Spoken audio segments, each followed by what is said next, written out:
Assalamualaikum warahmatullahi wabarakatuh. Sebelumnya, perkenalkan, nama saya Triwijaya, NIM 13117033 dari kelas Material Teknik Elektro RA. Di video ini, saya akan mempresentasikan hasil dari review jurnal saya dengan judul Battery Charging and Discharging Control of a Hybrid Energy System Using Microcontroller, yang ditulis oleh yang pertama, Triyanto Pangaribowo, yang kedua, Wahyu Mulyo Utomo, yang ketiga, Afarul Razi Abu Bakar, yang keempat, Deni Sidki Khairuddini, dan diterbitkan oleh Indonesia Journal of Electrical Engineering and Computer Science. Jadi, pada jurnal ini menjelaskan tentang sebuah alat yang dibuat sebagai manajemen atau alat pengontrol baterai untuk hybrid energi. Bagi yang belum tahu hybrid energi adalah suatu pembangkit listrik yang terdiri dari lebih dari satu macam pembangkit, di mana menggabungkan beberapa sumber energi yang dapat diperbarui atau renewable dengan dan atau yang tidak dapat diperbarui, unrenewable. Pembangkit listrik tenaga hybrid ini merupakan salah satu alternatif sistem pembangkit yang tepat diaplikasikan pada daerah-daerah yang sukar dijangkau oleh sistem pembangkit besar PLN atau PLTD. Jadi perangkat lunak ini dirancang dengan Arduino Mega 2560. Berikut penjelasan dari diagram alurnya. Jadi, dari flowchart ini kita dapat mengetahui bahwa dalam sistem ini, sistem kontrol selalu memprioritaskan sumber DC daripada baterai. Yang berikutnya, sistem kontrol memilih semua saklar mati untuk memuat jika semua sumber tegangan di bawah 80%. Sistem kontrol mengisi daya ketika kapasitas baterai di bawah 80% dan akan berhenti mengisi daya saat kapasitas baterai adalah 100% dan menampilkan status ini di layar LCD. Sistem kontrol terputus jika ada kelebihan dan menampilkan status ini di layar LCD. Sistem kontrol menghitung beban daya ke beban dan menampilkan status ini di layar LCD. Sistem kontrol menghitung dan memperkirakan sisa waktu baterai dan menampilkan status ini pada layar LCD. Hasil penelitian. Pada jurnal ini terdapat 7 subbab tentang hasil penelitian. Yang pertama, perangkat keras. Pada perangkat keras, yang digunakan di antaranya, yang pertama, Arduino Mega 2560 sebagai microcontroller atau sebagai otak dari sistem alat ini. Yang kedua berupa rangkaian regulator yang berguna untuk sebagai penstabil tegangan yang masuk. Yang berikutnya, sensor arus listrik, di mana sensor ini berfungsi sebagai acuan untuk auto charging. Yang berikutnya, pelindung sirkuit pada rangkaian. Jadi pelindung sirkuit pada rangkaian ini berfungsi untuk menghindari rangkaian sistem mendapatkan ampere berlebih pada tegangan sumbernya. Yang berikutnya, relay. Dan yang terakhir, DC buck converter sebagai alat untuk pengstabil tegangan DC. Untuk hasil penelitian yang berikutnya, yaitu yang kedua, seleksi uji sumber tegangan. Pada seleksi sumber tegangan, alat ini diprioritaskan selalu menggunakan tegangan DC dibandingkan baterai. Terlihat dari tabel hasil percobaan saat sumber tegangan DC drop ke 12,60 volt, baru tegangan DC dipindah ke baterai.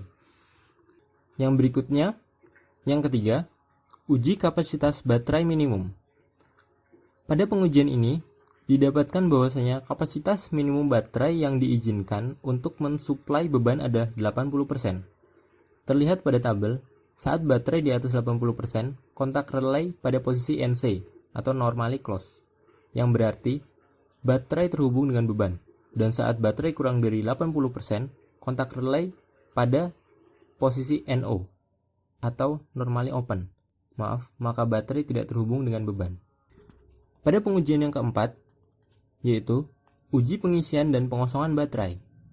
Jadi, pada pengujian ini, kita akan melihat parameter yang akan dipakai untuk baterai mulai di-charging dan di-discharging. Terlihat pada tabel, saat posisi relay pada kontak NC, berarti baterai sedang tercharging. Namun, saat kontak relay pada posisi NO, baterai sedang tidak tercharging. Dan pada tabel terlihat baterai mulai tercharging saat arus baterai bernilai 1,2 ampere. Dan baterai berhenti di charging saat ampere menunjukkan angka 0,10 ampere. Hasil penelitian yang berikutnya yaitu pelindung overload.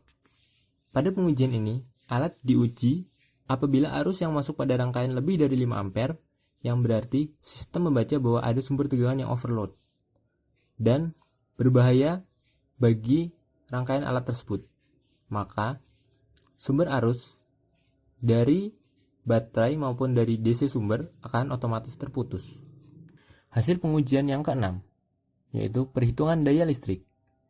Dari hasil pengujian, terlihat pada tabel saat menggunakan tegangan sumber DC yang notabene-nya lebih tinggi dari baterai, memiliki output daya yang lebih tinggi. Pada hasil pengujian yang ketujuh, yaitu durasi baterai. Dari hasil sebuah pengujian yang ditunjukkan pada sebuah grafik, terlihat bahwa baterai dapat bertahan selama 7 jam dengan penggunaan arus listrik rata-rata 0,7 ampere. Dengan ini, baterai dikatakan cukup hemat. Berikutnya, kelebihan dari jurnal ini. Yang pertama, untuk alat ini, biaya pembuatannya sangat murah karena komponennya pun komponen-komponen yang biasa kita gunakan pada proyek-proyek biasa. Yang berikutnya, alat sudah bagus karena sudah mendukung auto charging pada baterai. Yang ketiga, alat akan selalu memilih sumber tegangan DC. Jadi, output yang dikeluarkan dari sistem ini atau alat ini, dayanya akan selalu tinggi atau maksimal. Yang terakhir, alat sudah dibekali dengan pengaman sirkuit untuk mengamankan rangkaian sirkuit dari overload. Kekurangan dari jurnal ini yaitu alat ini hanya mengeluarkan kekurangan dari alat ini adalah sumber tegangan DC tidak dapat bekerja untuk mengisi baterai dan menghidupkan lampu pada beban secara bersamaan, sehingga saat sedang mengecas baterai maka lampu beban akan terputus. Jadi, dari review jurnal yang saya lakukan dapat ditarik kesimpulan. Yang pertama, bahan biaya pembuatan alat rendah, namun dengan hasil alat yang memuaskan. Yang kedua, dapat memilih sumber energi DC yang tepat. Yang ketiga, auto charge. Jadi, alat ini dapat otomatis mencharge baterai dan otomatis berhenti mencharge baterai saat tegangan sudah 100%. Yang keempat, akan otomatis memutus beban dari baterai saat daya baterai kurang dari 80%. Karena baterai dalam 80% itu dinyatakan sudah habis dan harus di-charge. Dan yang terakhir, sudah dilengkapi dengan pengaman overload. Jadi, kita tidak usah khawatir akan rangkaian kita cepat rusak karena beban berlebih.